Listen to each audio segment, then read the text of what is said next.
हरे कृष्णा मित्रों, स्वागत है आपका डिवोशनल झील में।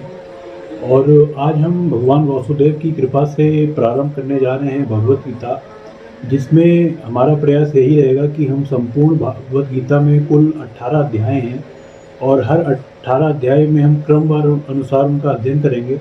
और साथ ही जो उसमें शिक्षाएं जो हमारी जो भगवान के मुखारबिंद से उत्तम गुणवत्ता युक्त जो हमारे लिए सामग्री निकली है, उन तक मैं आपके तक पहुंचाने का प्रयास करूंगा। और साथ ही साथ हम ये भी देखेंगे कि भगवत गीता जो है एक विशालतम ग्रंथ है और एक यह इसको कह सकते हैं कि ये एक समस्त वेदों का सार है। इसमें जो है हर प्रकार के जो हमारे जीवन में पड़ाव आते हैं, उन पर भगवान ने श्री कृष्ण ने जो है अर्जुन को एक उपदेश दिए कि व्यक्ति को उन उन परिस्थितियों में क्या क्या करना चाहिए। तो हम इसका जो एक संकलन लेकर चलेंगे और साथ ही साथ हम यहाँ पर जो उसका वर्णन भी करेंगे। तो आज का ये जो हमारा सत्र है, इसमें हम लोग सबसे पहले प्रारंभ कर लेते हैं कि कुछ इसकी अवधारणा के बारे में, कि बेसिकली हमारी क्या होता है भगवत गीता में। तो चलिए प्रारंभ करते हैं। श्रीमद् भगवत गीता साक्षात भगवान की दिव्य वाणी है और इसका महिमा अपार है, अपरिमित है। उसका यथार्थ वर्णन कोई नहीं कर सकता। तो हालांकि भगवान के मुखारबिंद से निकली, तो इसका जो वर्णन करना है वो मनुष्यों के लिए तो पॉसिबल नहीं था, बट फिर भी शब्दों के माध्यम में इसको आज संकलन करके हम सब तक जो है कई सारे ग्रंथों द्वारा पहुंचाया गया। और जैसा कि यहाँ पर दिया गया है कि शेष महेश गणेश की महिमा को पूरी तरह से भी नहीं कह सकते, फिर मनुष्य की क्या बात है। इतिहास पुराण आदि में जगह जगह महिमा गाई गई है, परंतु जितनी महिमा इसकी अब तक गाई गई है उसे एकत्रित कर लिया जाए, यह भी नहीं कहा जा सकता कि यह महिमा को पूर्णतः वर्णन नहीं हो सकता। तो कुल मिलाकर यही है कि संपूर्ण ज्ञान तो कहीं पर भी उपलब्ध नहीं है, फिर भी हम कुछ डायमेंशंस में जो हमारे लिए उपयुक्त है हम उसका अध्ययन करके और अपने जीवन में उसको आत्मसात करने की जो है कोशिश करते हैं। तो इसमें जो है कई सारे में श्लोकों का वर्णन भी मिलता है। और यहाँ पर एक खास बात ये आती है कि जो हमारी श्रीमद् भगवत गीता है वो महाभारत से संबंधित है और वो श्री कृष्ण ने जो अर्जुन को उपदेश दिए उनका संकलन है। उसी प्रकार से हमारा एक भागवतम आता है, जिसमें भागवतम में कुल 11 स्कंद हैं, उसके कह सकते हैं वॉल्यूम है।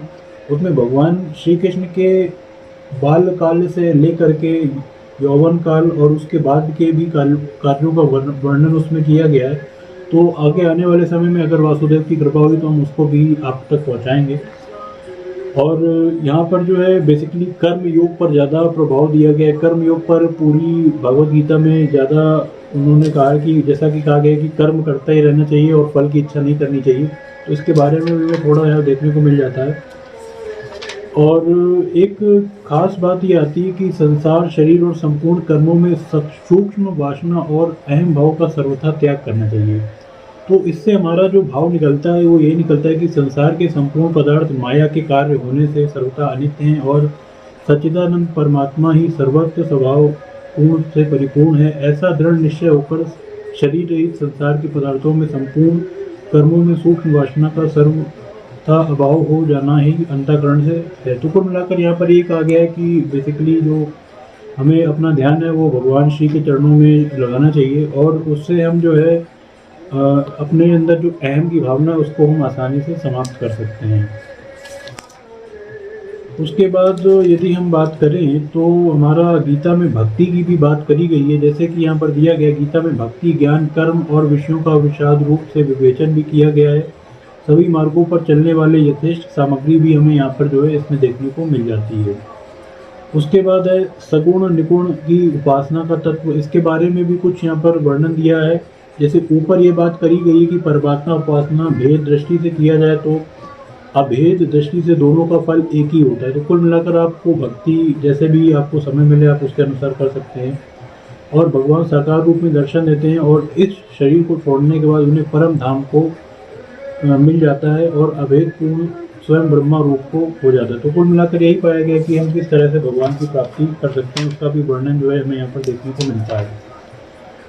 और गीता में जो है खास तौर से कुछ गुणों की पहचान भी दी गई है। फिर उसके बाद है गीता और वेद को कंपेयर करके बताया गया। हालांकि हम कह सकते हैं कि जो हमारा एक सार रूप है वो गीता में हमें मिलता है। और इसमें बेसिकली जो है यही है कि सांख्य दर्शन का भी इसमें हमें देखने को कुछ मिलता है, और योग दर्शन से भी ये जो हमारी ये प्रवाह में इसमें कुछ मुख्यतः बिंदु दिख जाते हैं। और कई ग्रंथों से भी इसके कुछ संकलन लिए गए, जैसे अगर हम बात करें तो हमारा ऐत्रेय ब्राह्मण है, शतपथ ब्राह्मण है, और हमारा कण्वोपनिषद है, कठोपनिषद है, मुंडोपनिषद है, छांदोपनिषद है। इस तरह से कई सारे उपनिषद हैं, और कुछ पुराण हैं जैसे शिव पुराण, पद्म पुराण, ब्रह्म पुराण, विष्णु पुराण, देवी भागवत, महाभारत आदि से भी इनका संकलन जो है इसमें बनाने में इनकी मदद ली हुई है।